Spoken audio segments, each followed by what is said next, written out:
Hi friends, అందరికీ నమస్కారం. Welcome to రుచుల వనం. ఈరోజు మన ఛానల్లో పెళ్ళిళ్ళలో చేసే వంకాయ నువ్వుల కర్రీని ఇంట్లోనే ఈజీగా ఎలా చేసుకోవాలో చూపించబోతున్నాను. ఈ కర్రీని ఒకసారి ట్రై చేశారు అంటే తర్వాత మళ్ళీ చేయాలి అనిపిస్తుంది. అంత రుచిగా రిచ్ ఫ్లేవర్తో ఉంటుంది. తప్పకుండా మీరు కూడా ట్రై చేయండి. ఇంకా లేట్ చేయకుండా ఈ ఫ్లేవర్డ్ వంకాయ నువ్వుల కర్రీ ఎలా చేయాలో చూసేద్దాం రండి. ముందుగా ఈ వంకాయ నువ్వుల కర్రీ కోసం నువ్వుల పేస్ట్ రెడీ చేసుకోవాలి.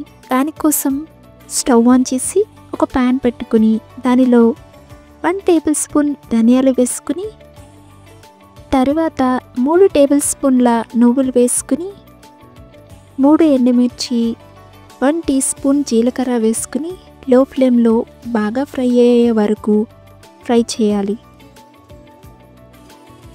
దానిని ఒక మిక్సీ జార్లోకి తీసుకుని దానిలో ఉసిరికాయ సైజ్ అంతా చింతపండు వేసుకుని కొద్దిగా వాటర్ యాడ్ చేసి పేస్ట్ లాగా గ్రైండ్ చేసుకుని పక్కన పెట్టుకోవాలి.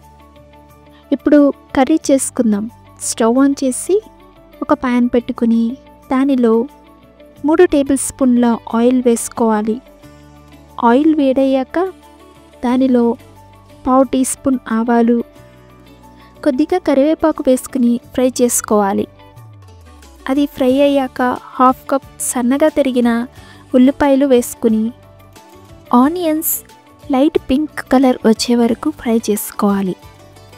ఆనియన్స్ ఫ్రై అయ్యాక దానిలో కట్ చేసుకున్న వంకాయ ముక్కలు వేసుకోవాలి. నేను ఇక్కడ 1/2 కేజీ వంకాయలు తీసుకున్నాను.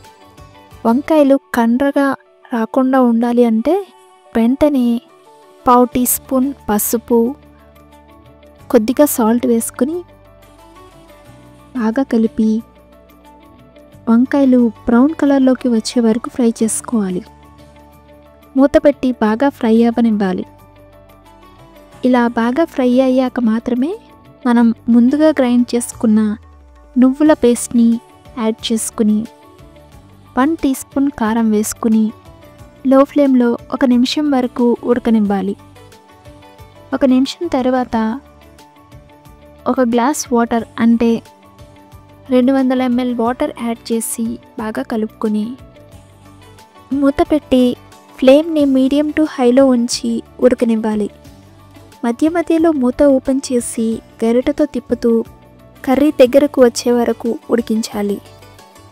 ఇలా ఆయిల్ పైకి వచ్చే వరకు ఉడికించి చివరిగా కొత్తిమీర వేసుకుని స్టవ్ ఆఫ్ చేసుకోవడమే. అంతేనండి, పెళ్ళిళ్ళలో చేసే వంకాయ నువ్వుల కర్రీ రెడీ అయింది. మీరు కూడా ట్రై చేయండి. వంకాయ అంటే ఇష్టం లేని వాళ్ళు కూడా ఈ కర్రీని తింటారు. అంత రుచిగా ఉంటుంది. మీకు ఎలా కుదిరిందనేది నాతో కమెంట్స్లో షేర్ చేసుకోండి. ఈ వీడియో నచ్చితే లైక్ చేయండి, మీ ఫ్రెండ్స్ అండ్ ఫ్యామిలీతో షేర్ చేయండి. ఇంకా రుచుల వనం ఛానల్ని సబ్స్క్రైబ్ చేయకపోతే వెంటనే సబ్స్క్రైబ్ చేసుకోండి. నెక్స్ట్ వీడియోలో మరొక స్పెషల్ రెసిపీతో కలుద్దాం.